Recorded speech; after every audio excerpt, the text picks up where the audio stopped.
জিনপিংয়ের সঙ্গে কি বিশেষ সম্পর্ক রয়েছে মোদির? রহস্যফাঁস প্রধানমন্ত্রীর। ফোনে মোদিকে কি বলেছিলেন চীনা প্রেসিডেন্ট? জানুন অজানা কাহিনী।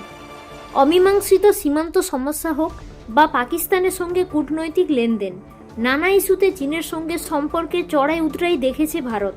কিন্তু দুই দেশের দুই রাষ্ট্রপ্রধানের মধ্যে এত দৃঢ় সম্পর্ক রয়েছে তা হয়তো অনেকেরই অজানা ছিল। কি এমন বিশেষ বন্ধন রয়েছে নরেন্দ্র মোদী এবং শি জিনপিংয়ের মধ্যে?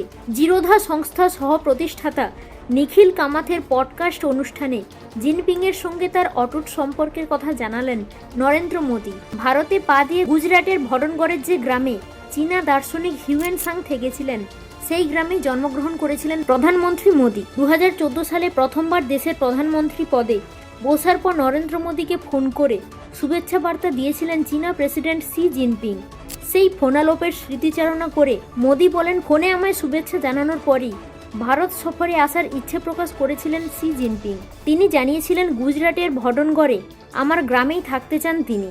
প্রথমটাই কিছুটা অবাক হয়েছিলাম, কিন্তু পরে শি জিনপিং জানান ভারতে আসার পর ওই গ্রামেই থাকতেন হিউয়েন সাং, আর ভারত থেকে চীনে ফিরে গিয়ে যে গ্রামে তিনি থাকতে শুরু করেন সেটি জিনপিংয়ের জন্মস্থান। ফলে আমাদের দুজনের মধ্যে হিউয়েন সাংকে কেন্দ্র করে এই বিশেষ একটি সম্পর্ক রয়েছে। মোদী বলেন, জিনপিং আমায় বলেছিলেন ওর সঙ্গে আমার গভীর সম্পর্ক রয়েছে। ভারতে গিয়ে হিউয়েন সাং আমার গ্রামে থেকেছিলেন, আর জীবদ্দশায় হিউয়েন সাং চীনে সবচেয়ে বেশি সময় কাটিয়েছেন ওর গ্রামে। এর মাধ্যমেই আমাদের সম্পর্ক তৈরি হয়ে গিয়েছে।